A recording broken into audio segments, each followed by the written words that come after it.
Hey everyone, welcome back to Couch Conversations with Sasha Love. I'm your host, Sasha Love, and I am back again in our series called Rediscovering You. And although it kind of feels already early to kind of end this series, but I feel like I wanted to end with this particular video talking about health and wellness. So as you know, in one of my very first intro videos, I mentioned that I'm a family medicine doctor in training here in Miami. And so I'm gonna share some of the things from a medical perspective as well, also from a personal experience. But before I even dive into any of that, I just wanna remind you that any decisions related to your health, wellness, fitness, nutrition, all of that should always be followed up with your physician, with your doctor. And we usually call those doctor primary care doctors. That could be a family medicine doctor, internal medicine, pediatrician, whatever the case may be. But it's always good before you make any changes to anything to always consult and speak with your doctor. So without further ado, let's go ahead and get started and wrap up this super fun series in Rediscovering You with this video called Health and Wellness.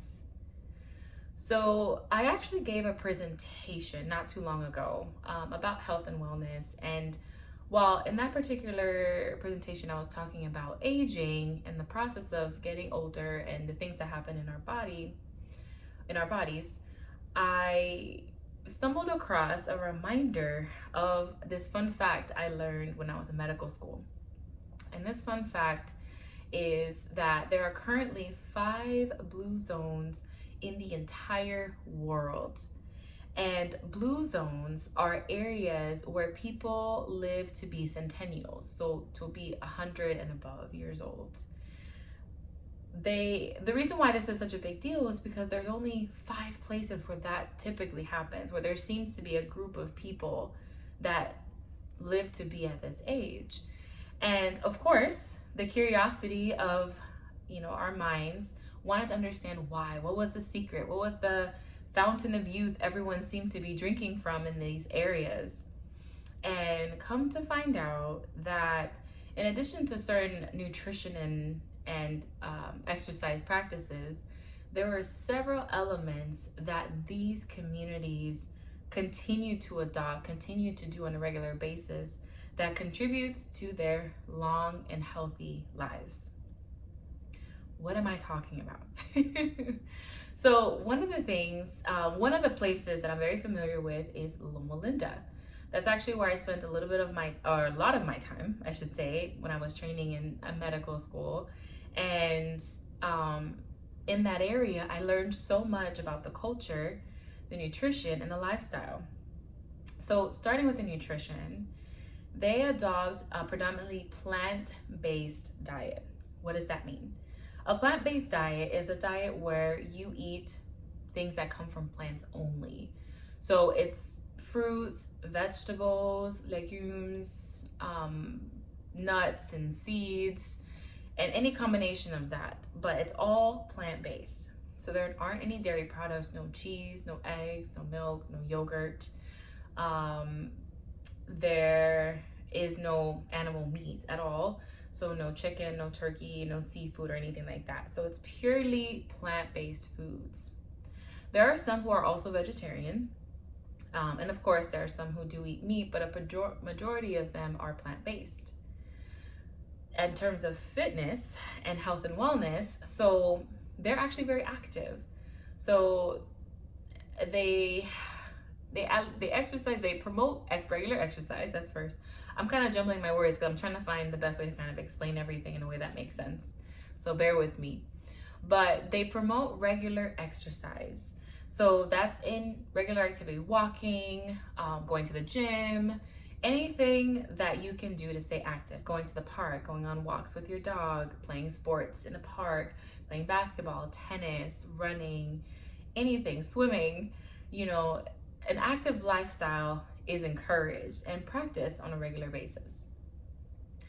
They also take time to rest. So while in that space, it was common practice to work hard, it was also common practice to rest. So in Loma Linda specifically, there are a lot of Seventh-day Adventists, and they practice taking the seventh day off as a day of rest. So they work, they go to school, they do everything they can from Sunday through Friday, and from Friday night to Saturday night, they rest. They take a day off. Now, I wanted to interestingly point out something. Chick-fil-A, for me, is something that is new for me in the past couple of years. And I kind of did a little bit of digging one day when I wanted to grab a milkshake for a friend on a Sunday, and I couldn't because they were all closed. And come to find out, Chick-fil-A has this understanding that they're always closed on Sunday. But ironically, their profits are significantly higher than the fast food chain restaurants I've known all my life, Taco Bell, including Taco Bell and Burger King. But yet, they're open fewer days than those other chains. So food for thought, just throwing that out there. When it comes to work is important. But something that society doesn't often encourage is for us to take the time to rest. And that applies in all areas of our life. Yes, I understand the grind is hard. We're trying to start our businesses. We're trying to keep up with our 9 to 5. We're trying to keep up with our careers. We're trying to keep up with our studying. We have goals. We have dreams. We have financial plans that we need to work towards. I understand that. And I can relate to that. However, there is something essential and important about incorporating a regular amount of rest in your regular routine. Daily, weekly, monthly, whatever the case may be, taking the time, carving out time in your routine is important. Not just for physical rest, but for emotional rest, for spiritual rest, for time to focus on things that are important, for time to rejuvenate and restore. So we've talked about nutrition, we talked about regular exercise, we talked about rest. What else? What other secrets are these areas holding on to? Well, Loma Linda also taught me the value of community. Being around people, having people that you regularly interact with is super important. We're designed to be social beings, social creatures. I don't like calling us creatures. Social beings. I'm gonna stick to social beings. And it's very, very important for us to have regular exposure to people that we love and care about, people that love and care about us. Having conversations, talking to people, sharing what we feel, being vulnerable with people, being transparent with others, listening to their stories, relating with people. All of these things are important. And it's not just the quantity of people in your space. It's not just the quantity of people around you. It's the quality. It's the quality of people who are around you. So are you taking the time to have real, meaningful conversations? Are you taking the time to dive into what's really going on? And are you taking the time to offer your time to be there for other people as well? Oftentimes in our fast-paced, busy lives, we don't take the time to connect with other people. And I get it. In different phases of our journey, in different seasons, sometimes being in solitude, being in our space, being alone is essential. Sometimes we need to walk certain parts of our journeys by ourselves. Even Jesus himself took 40 days and 40 nights just to listen, I gotta do this by myself. So there are seasons for that. There are times for that. But our entire life, our entire existence is not meant for us to be by ourselves. And another point I also wanted to share with you, when I interact and talk to people who are older, in their 70s, 80s, and beyond, 9 times out of 10, they're not telling me stories about work. They're telling me stories about their grandkids and children and the amazing memories they made on travels, the adventures they had. And when I hear these conversations, it's a reminder to me that life, as much as we work a lot, especially in our young adult to late adult life, life is not all about working. Life is not all about getting the gold, hitting the grind. It's important. We have dreams, we have goals, and those are important, absolutely. But at the same time, it's very important for us not to lose sight of what is important to us, of what is meaningful for us, or of what is the priority. Okay? So spending time with people. So we've talked about nutrition, we talked about the exercise, we talked about the rest, and we talked about spending time with people. The next thing I'll talk about is spirituality. So I make it clear that I believe in God, but I understand there are people who believe many, many different things. One of the things in Loma Linda that they are very passionate about is having a connection with God, having a relationship with God, understanding that there's this higher being, or God, however you name it or describe it, who is someone that you can talk to, someone that you can connect with, someone you can confide in, someone who's always with you, someone who gives you strength when you don't have it, someone who carries you when you feel like you don't have the willpower to take another step, one who orchestrates miracles. Having this deeply rooted spiritual relationship with God is also essential to having overall health and well-being. Even more so in our healing journey, having a connection to God is so essential, has been so essential in my personal journey. There are moments when I've been uncovering things about myself, when I've had to let people go, when I've had my heart broken, when I've gone through several very, very heavy situations where there are moments that I feel like it was God, and sometimes even God alone, who helped me keep going, take one more step,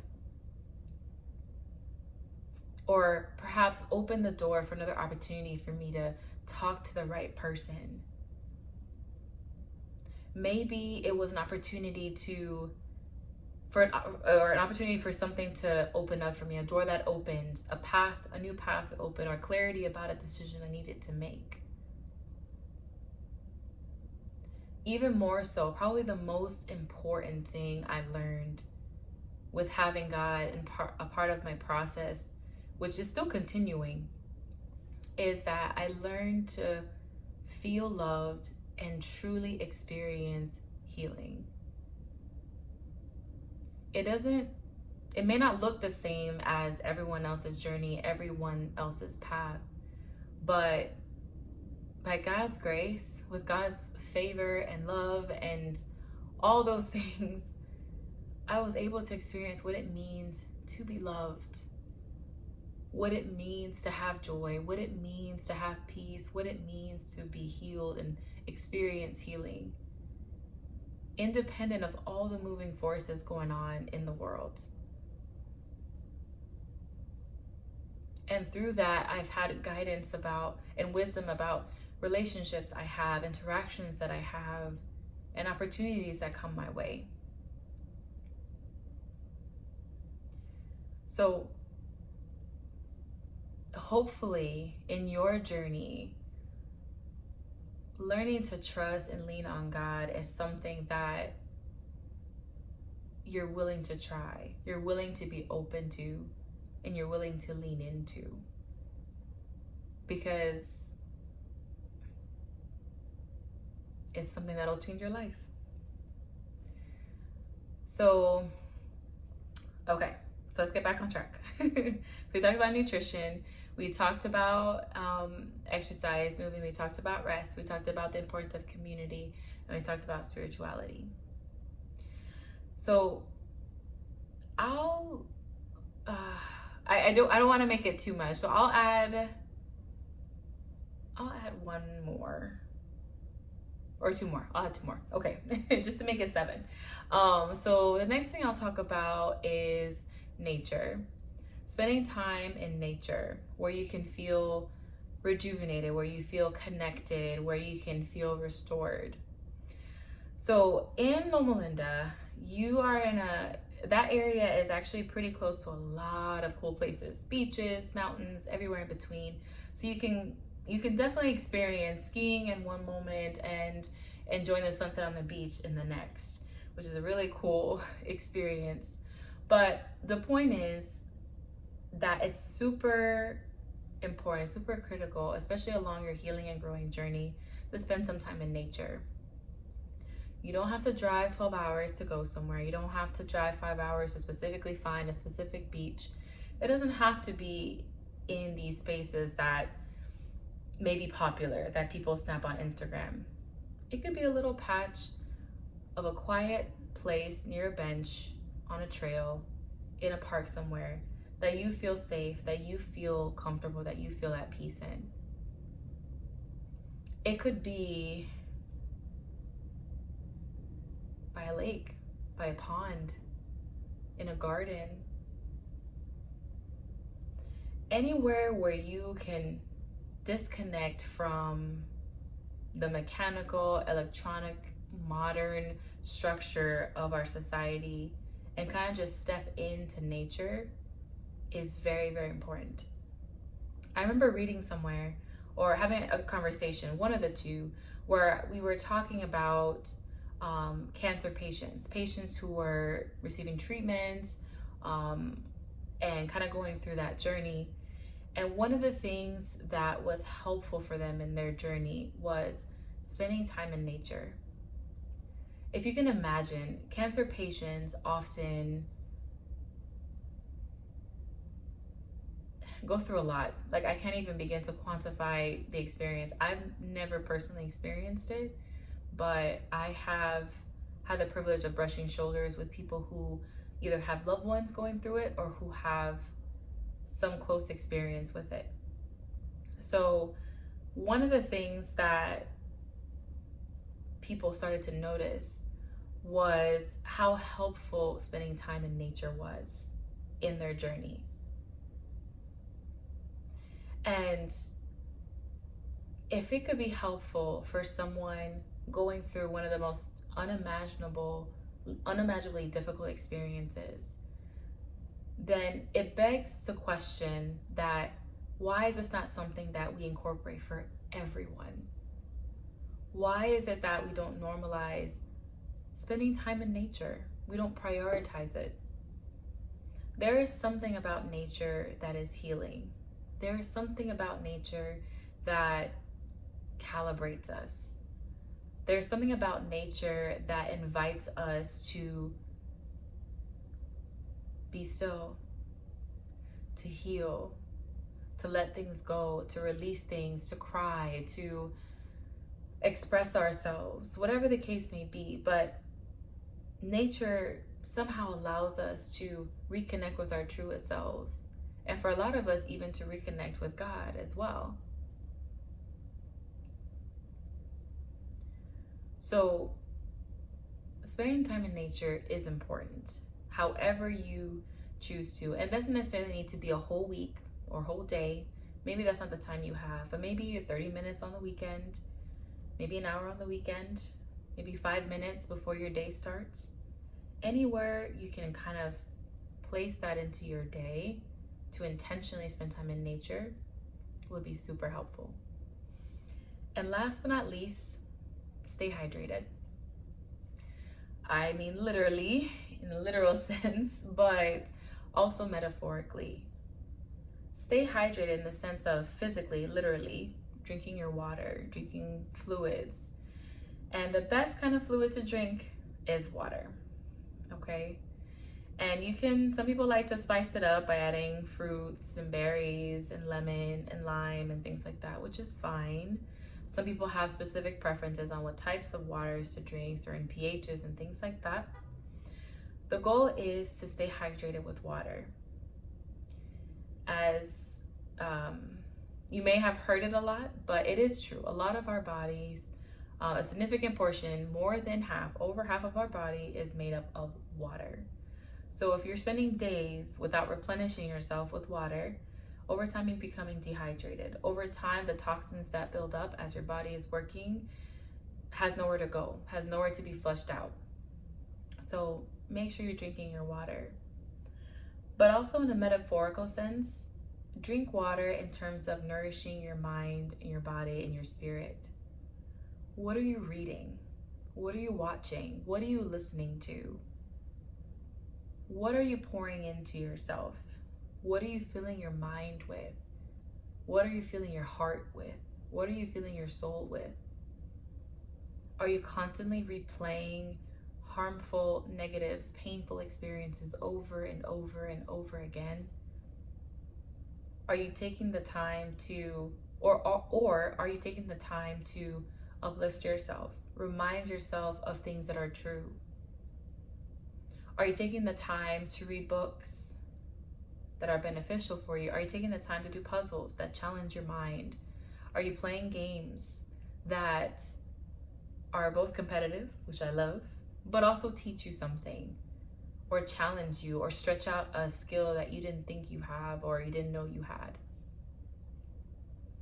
Nourishing yourself both physically with good food, but also staying hydrated is important.